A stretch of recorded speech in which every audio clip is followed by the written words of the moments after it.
Hi everybody, I'm here today to talk to you about post-mortem photography.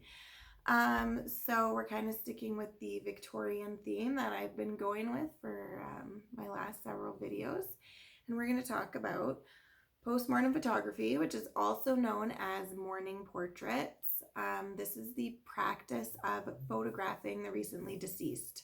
So basically, in Victorian England, people would frequently die very young, and not just would they die young, but they would die quite suddenly. So families would create these elaborate grieving rituals to honor their deceased loved ones.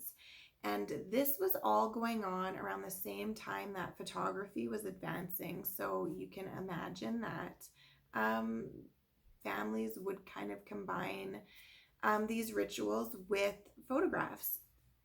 So that's kind of where postmortem photography came from. Now, there's a lot of myths surrounding it. So we're going to talk about that right now. So basically, all of the pictures that you see online that say that they're post-mortem photographs are not real. These are actual living people, or they're like completely fake photos altogether.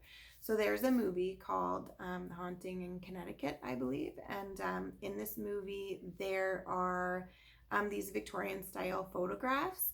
And the thing is, they didn't want to be sued by people for using like actual pictures that they found online. So they made their own. Now, these pictures are circulating the internet as authentic post-mortem photographs. So this is kind of how these things spiral out of control, and also I guess like how Hollywood contributes to these kind of myths. So basically, if you're seeing a picture on the internet and it's saying like, guess which person in this picture is dead, none of them are. If you're seeing a stand called a posing stand, a lot of people say, well, I can see the stand holding up the body, so that person's for sure dead. But actually, posing stands were created to help the living, not the dead. They are not able to support the weight of a deceased person, and they were meant to kind of help the living person who was having their picture taken stay still because of longer exposure times. Now, longer exposure times doesn't mean people were sitting there for like half an hour, like holding super still for their picture to be taken. These, when they first started, the exposure time was about 1.5 minutes, and then by like 1850 they were like 3 to 8 seconds. But even 1 second of exposure time, a slight movement in there can cause the picture to be blurry. So staying like totally still for 1.5 minutes is difficult. And so they had these stands made to kind of help people to stay still. So they were never made and never used for post-mortem photographs.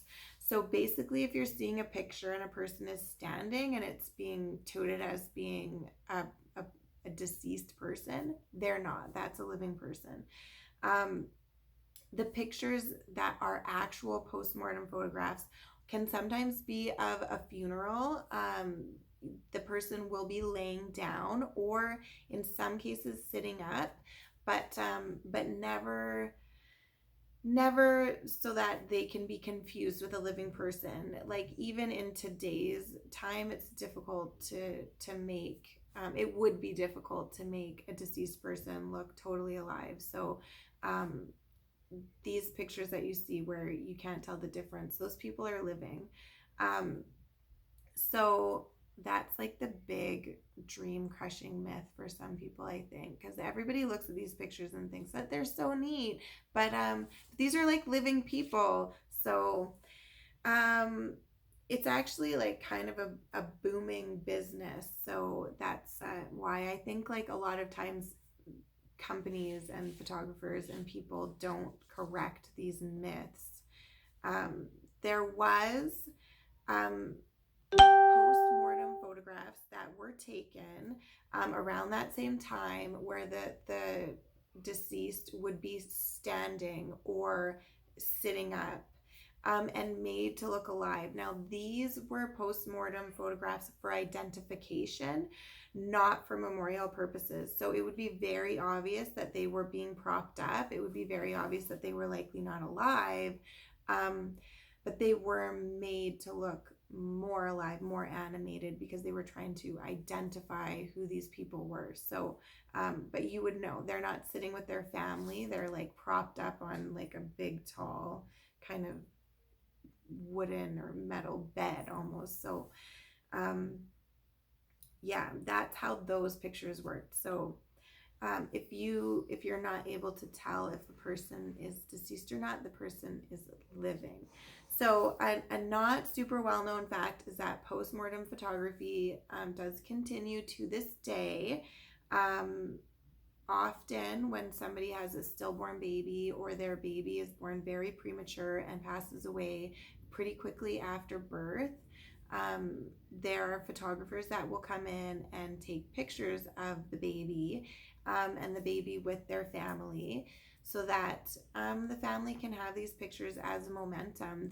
This is the only image that these people will ever have of their child. So these pictures are very, very important to them. These are not morbid.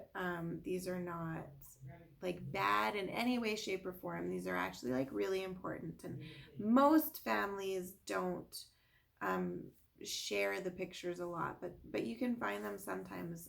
Some people will post pictures on Facebook, and while this is a pretty taboo topic, it's important that when we see these pictures, we never ever judge these people, and we be supportive, because this is their child and it's very important to them. So postmortem photography continues to this day, and it will likely continue for as long as people are losing loved ones. So this is a topic that is really interesting to me, and one that's kind of close to my heart. And I think that it's one that people should be very sensitive of, and maybe do a little bit of research about if you're interested in these pictures that you see online, trying to debunk the ones that people are saying are of deceased people when they're really not. So yeah, that's kind of post-mortem photography.